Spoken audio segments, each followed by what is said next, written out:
Jangan sampai membuat keraguan-raguan umat. Kami sampaikan kepada Anda, wahai umat, kepercayaan yang selama ini ada pada hati Anda, tetap pegangi bahasanya para dzurriyyah Nabi yang ada di Indonesia yang selama ini Anda dengar adalah nasabnya benar. Jangan Anda mau mendengar suara-suara yang mengatakan bahwasanya itu adalah tidak benar. Anda akan rugi pada akhirnya. Anda akan rugi pada akhirnya. Anda akan rugi pada akhirnya. Assalamualaikum, selamat siang, salam rahayu. Antara jumud, tawaduk, dan taklid itu waduh, terutama orang-orang yang hidupnya setiap hari bergelimang dengan hal-hal yang berbau agama, itu akan selalu beriringan. Semua itu tergantung orangnya. Karena apa? Kebanyakan kalau kita melihat itu ya, di tempat-tempat pengajaran agama, baik tradisional, terutama tradisional, itu sifat taklid itu diajarkan. Mungkin maksudnya, kenapa kok ditekankan taklid? Karena apa? Agar pengajarannya itu mudah. Agar juga ulamanya itu mudah mengajari. Agar pengikutnya, santrinya itu ngikut. Intinya mudah diatur. Tetapi efek imbasnya itu, setiap ada hal yang selama ini dikira itu benar, dikira selama ini itu baik-baik saja, dikira selama ini itu lumrah, tapi belakangan hari, misalkan ada kesalahan, susah untuk berubah. Karena sudah terlanjur taklid, sudah terlanjur tawadud, karena sudah terlanjur taunya ya itu. Kalau taunya itu tuh susah untuk mengetahui hal yang baru. Apalagi misalkan yang berkata itu gurunya. Nah, tetapi hal ini jarang ada di pendidikan modern. Lalu akhirnya nanti orang-orang yang belajar di dulunya yang lebih tradisional ini juga akan tetap masuk ke jenjang yang modern. Tetapi ini salah satu keunggulannya. Orang-orang yang tradisional yang sudah masuk ke ruang modern, biasanya dia tuh tetap lebih adabnya tinggi. Dia tetap lebih, bahkan lebih pintar, juga sangat banyak. Baru tidak semuanya. Tetapi itu tadi ada konteks soal taklid. Nah ini, yang bermasalah sekarang ini tuh konteks taklid. Apakah taklid yang diterapkan dulu di pendidikan tradisional itu berlebihan? Atau memang sebenarnya salah literasi? Atau memang sebenarnya tidak mau berubah dari sisi orangnya? Tapi ya itu tadi kelemahannya, kadang itu masuk di ruang yang misalkan modern, kota besar. Mereka tuh lebih tawaduk anehnya. Padahal di kota besar itu kalau orang kalau tawaduk itu justru tidak dilihat. Karena memang sifat tawaduknya yang berlebihan. Lah kalau yang ramai sekarang ini kan soal keilmuan, atau soal nasab. Nah itu dia.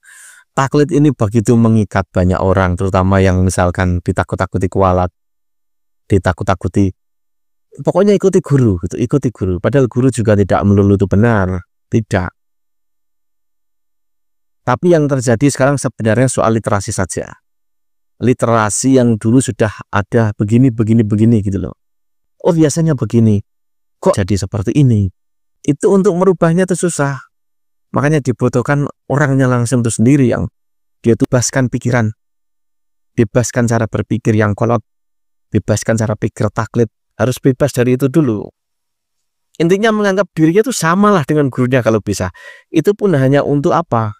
Memancing cara berpikir ini agar bisa menerima sesuatu yang baru, terutama ilmu. Harus seperti itu dulu bagi yang susah gitu loh. Dalam artian tidak bisa menerima hal-hal yang baru. Atau misalkan berusaha apa ya, berijtihad sendiri misalkan kalau berani. Karena orang zaman dulu orang berilmu itu ya dikenal orang ya karena dia tuh berani berijtihad. Kebanyakan semacam itu. Bahkan juga misalkan beda dengan gurunya juga nggak masalah. Memangnya kenapa gitu loh. Nggak masalah asal tetap menghormati kan begitu. Kemerdekaan cara berpikir orang itu kan memang harus dipunyai di setiap orang. Walau tetap ada garis-garisnya, pagar-pagarnya tuh ada. Tapi kalau soal ilmu memang itu sebenarnya tidak ada yang bisa membatasi kecuali orangnya sendiri yang mau terbatasi soal yang di atas gurunya bahkan atau secara umum dulu para ulama seperti apa. Padahal dia tuh melihatnya ulama yang ada di sekitarannya dia sendiri. Coba ulama di sekitaran negara lain. Begitu juga ulama di sekitaran luar komunitas dia. Tentu berbeda. Makanya tuh harus berusaha memerdekakan cara berpikir dulu. Agar mampu menyerap, oh sesungguhnya begini. Bisa jadi malah yang meluruskan gurunya, muridnya. Bisa jadi. Nggak perlu takut apapun gitu loh. Apalagi soal kuala itu tidak. Namanya keilmuan itu memang dari berbagai macam jalan, dari berbagai macam sisi. Makanya untuk berusaha bisa menerima, menyerap, itu harus merdeka dulu 100%. Ini dia videonya dari Kiai Imaduddin. Kata Syekh Imam Ibnu Hajar, yambaghi likulli ahadin an yakuna lahu khiratun fi hadan nasabi syarif hatta la yantasiba ilai ahadun illa bihaqqin. Wajib bagi kita untuk memiliki sebuah kepedulian, kecemburuan terhadap nasabnya baginda Nabi Muhammad sallallahu alaihi wasallam, sehingga tidak bernisbah kepada Nabi seseorang kecuali dengan benar. Ada orang yang mengaku turunan Nabi, bagaimana sikap kita? Jangan langsung hormatin. Bahkan ada yang haram untuk kita menerimanya, sama dengan kedudukannya dengan hadis palsu. Hadis itu tidak boleh seorang khotib di dalam mimbar Jumat membawa hadis palsu kecuali dengan menjelaskan kepalsuannya. Begitu pula dengan nasab palsu. Kita tidak boleh mengatakan Habib ini duriat Nabi, kata orang, tidak boleh. Tapi Habib ini duriat Nabi tapi palsu, begitu. Harus menyebutkan kepalsuannya itu. Begitu kita meneliti apa nasab-nasab yang mengaku kepada Nabi, apa hukumnya? Sama dengan meneliti orang-orang peneliti tentang hadis Nabi. Imam Bukhari, kenapa Imam Bukhari itu meneliti hadis Nabi? Karena hadis Nabi banyak yang memalsukan. Ada kepentingan madhab, ada kepentingan daerah, ada kan hadis-hadis tentang fadilah Syam. Nah, orang-orang Najd pengen juga ada hadisnya, bikin hadis palsu. Orang-orang dari daerah Maroko bikin juga. Orang dari Banten, afdolun nasi fi Nusantara Banteniyun. Nah, bisa aja. Tapi diverifikasi apa betul ini Nabi dulu pernah mengatakan demikian. Bagaimana caranya? Untuk meneliti hadis kita menggunakan cara verifikasi hadis. Adakah ittisalus sanad baina rawin wa rawin? Kemudian ma'qul apa tidak? Mukhalifun lil Quran apa tidak? Mukhalifun lil ijma apa tidak? Kalau mukhalifun lil qiyas fihi khilaf. Tapi mukhalifun lil Quran dari sisi matannya itu jelas hadis itu merupakan ciri-ciri wadah, ciri-ciri palsu. Begitu pula dengan orang yang mengaku turunan Nabi. Lah orang mengaku turunan Nabi, ane cucu Nabi, ane mau haul abah, ane butuh sapi 3. Udah, kiai 1 supaya barokah pondoknya banyak santrinya. Kenapa sih sehari ini kiai-kiai itu masih ada yang menganggap dirinya banyak santrinya karena barokah itu? Karena mereka mengungkapkan keberkahan itu. Jadi ketika masuk ke dalam pikirannya kiai itu, yang sering ngomongin keberkahan itu adalah para kabib-kabib yang dawir ini. Jangan-jangan memang saya berkahnya dari dia. Padahal keberkahan dia karena pada doa gurunya, doa orang tuanya, doa masyarakatnya, doa muridnya. Itu seakan-akan dilupakan semua. Karena ibunya hanya mendoakan, tapi dia tidak pernah mengatakan ibu selalu mendoakan engkau supaya barokah. Tidak. Gurunya juga begitu. Tetapi si kabib-kabib ini selalu mendemonstrasikan seakan-akan mereka lah orang yang paling berjasa bagi kita. Dan itu bukan hanya untuk level pondok pesantren, bahkan level Indonesia. Level hari proklamasi, katanya itu berkah daripada Habib. Alwi Kuitang, namanya Habib Ali bin Abdurrahman Kuitang. Bahkan diusulkan 2018 sebagai calon pahlawan nasional. Kemarin sudah terbukti dari KTLF dari Belanda bahwa dia adalah antek Belanda. Dapatnya pun lebih hebat daripada Utsman bin Yahya. Kalau Utsman bin Yahya dapatnya penangnya itu cuma 1, Habib Ali bin Abdurrahman Kuitang dapatnya 2, dan ini bisa dikonfirmasi di Leiden Library yang ada di internet. Masuk bapak-bapak, kiai-kiai ke perpustakaan Leiden yang ada di internet, kemudian klik digital collection, tulis Ali bin Abdurrahman Al-Habsyi Kuitang. Muncul itu fotonya dengan 2 bintang penghargaan dari Ratu Belanda. Itu 2018 mereka ingin sudah bahwa dari mereka ada yang jadi pahlawan nasional. Ditolak sama Departemen Sosial, Kementerian Sosial. Seorang Balawi lagi dari Kalimantan, dia usulkan hampir aja 2021-2022 itu akan diangkat.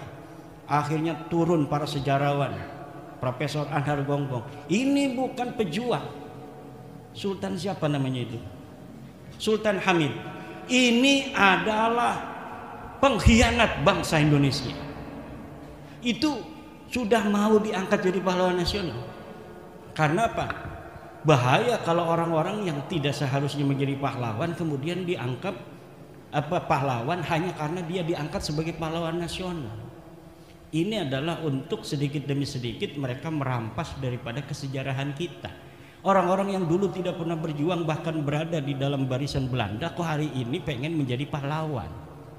Pengkhianat masa lalu hari ini hanya dengan cerita palsu dan kualat modalnya kemudian akan menguasai daripada kesejarahan kita. Ini yang terjadi, Kiai Fadli. Jadi aneh cucu Nabi, mana susunan silsilahnya? Oh ini pakai muqaddam fiktif. Mana tes DNA-nya? G India itu mah gitu orang Kaukasus. Mana sejarahnya? Kitab-kitab sejarahnya husnudzon aja, nggak mau. Begitu, itu harus tegas kita. Kemudian untuk Kiai Les Bumi. Emang Les Bumi ini ketuanya sekarang ini Kiai Jadul Maula itu adalah ketua lembaga Banom NU yang berani ngundang saya di pondoknya di Kaliopak. Dia nggak takut-takut ngundang saya di sana di Kaliopak. Akhirnya ditegur, kenapa ngundang Kiai Imam? Kiai, waduh saya ditegur ini. Biarin aja kata saya, masa anak buahnya Kiai Agus Sunyoto takut. Kita akan bicara tentang Kiai Agus Sunyoto. Itu beliau punya penelitian panjang tentang para orang-orang yang mengaku sebagai turun Nabi. Kenapa? Karena Wali Songo diatribusikan ke Ba'alawi oleh kaum Ba'alawi. Kemudian Profesor Agus Sunyoto ini meneliti secara manuskrip masa lalu bahwa ditemukan kapan itu dibelokkannya Ba'alawi, Wali Songo ke Ba'alawi. Itu sama dengan hasil kesimpulan saya. Itu baru di antara 1930 1969. Apa itu? Hari produktifnya Salim bin Jindan. Karena apa? Semua narasi dan proposisi bahwa Wali Songo adalah Ba'alawi, termasuk manuskrip tentang Syekh Khalil Bangkalan. Saya pernah ke Bangkalan bertemu dengan cucunya yang punya manuskrip, katanya ke Ba'alawi, Sunan Gunung Jati, Sunan Ampel, Sunan Giri, dari naskahnya Mbah Khalil Bangkalan. Kata saya, ini siapa yang nulis? Apakah Mbah Khalilnya? Bukan, ini seorang Habib namanya Salim bin Jindan. Itu sebelum bab nasab. Rumel itu katanya punya manuskrip arba'innya Syarif Abil Jadid. Itu pun ditulis oleh Salim bin Jindan 1930 1969. Mana kalau berani Rumel bawa sini itu manuskrip. Manuskripnya kan sudah ada itu di blog santri itu, punya PBNU dulu. Bukan di blog, di web. Desantri apa-apa namanya itu. Bahwa Salim bin Jidan punya sebuah kitab hadis yang dipoto oleh wartawan dari PBNU, kemudian ditaruh di internet, kita bisa akses sampai sekarang. Saya bandingkan dari sisi penelitian teks dan tekstualitas, bahwa tulisannya itu sama dengan tulisan Salim bin Jidan, manuskrip yang dibawa oleh Rumel di Rabita Alawiyah ketika debatan itu. Saya screenshot, saya bandingkan, identik bahwa ini adalah tulisan Salim bin Jidan. Siapa Salim bin Jidan? Salim bin Jidan telah diteliti oleh para pakar-pakar dari Ba'lawi sendiri. Aiman Al-Habsi, Muhammad Al-Habsi menyimpulkan bahwa Salim bin Jidan orang yang mempunyai penyakit melankolia, yaitu orang yang selalu membayangkan sesuatu terjadi dari ruang hampa, kemudian dia yakini sebagai sebuah kebenaran, kemudian dia catat. Jadi karena ada yang mengatakan di abad 9, yaitu Ali Asakron, bahwa Syarif Abdul Jadid yang seorang muhaddis ini adalah sepupu daripada leluhur mereka, maka mereka kemudian membuat sebuah kitab yang riwayat sanad hadisnya itu seakan-akan misalnya Alwi menerima sanad dari Syarif Abdul Jadid. Padahal Alwi ini tokoh fiktif, Syarif Abdul Jadid ini adalah tokoh historis yang ditulis oleh para sejarawan.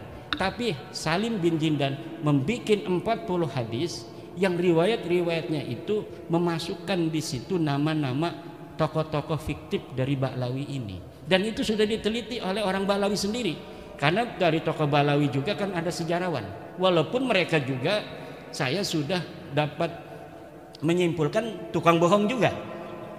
Mereka tukang bohong juga. Tapi kalau ada saingannya berbohong, mereka juga nggak mau. Mereka membongkar, itu bohong katanya. Kenapa? Mereka nggak mau dikalahkan bohongnya kan. Nah itu sudah jelas bahwa penelitian Kiai Agus Sunyoto almarhum itu sudah menurut saya tinggal disempurnakan. Beliau memang ada riwayat Wali Songo ke Balawi. Selain itu ada riwayat Wali Songo ke Musa Al-Khadib. Kenapa sampai banyak begitu? Karena Wali Songo ini seksi. Wali Songo ini seksi, banyak orang yang mau mengatribusikan dirinya pada kesejarahan Wali Songo. Untuk apa? Keunggulan klan, keunggulan daerah dan lain sebagainya. Bahkan kaitan Wali Songo dengan Aceh itu diputus 100%. Padahal Wali Songo dan Aceh itu ada kaitan. Tapi kenapa sama sekali sekarang tidak ada orang bicara Wali Songo, bicara Aceh?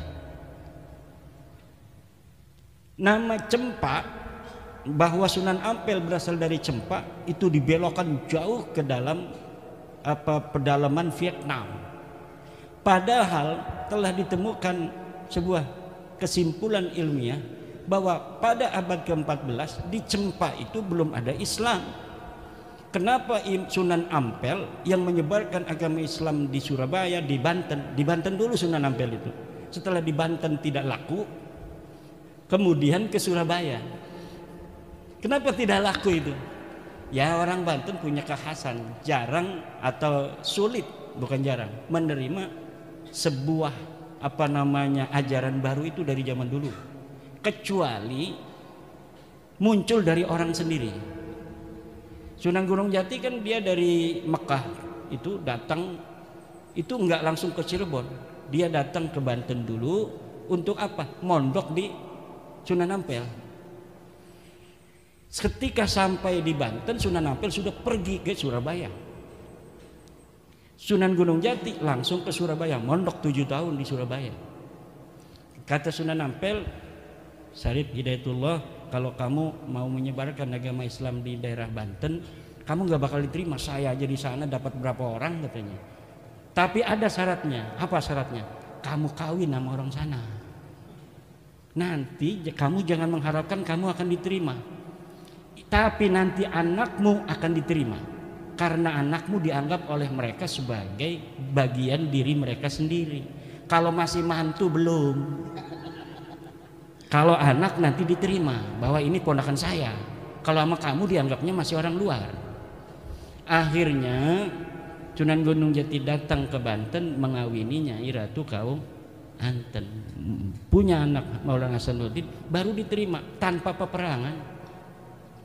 Kenapa? Karena yang ngomong sudah orang sendiri. Nah, Sunan Ampel, Sunan Giri, itu manuskripnya Les Bumi banyak bertebaran hari ini. Tapi masing-masing ada yang dicurigai palsu oleh penyimpangan kolonial. Jadi manuskrip kolonial itu seakan-akan dipersiapkan oleh penjajah agar kesejarahan Wali Songo 100 tahun sebelum diciptakannya manuskrip itu hilang. Jadi kita diputuskan kesejarahannya dengan Wali Songo.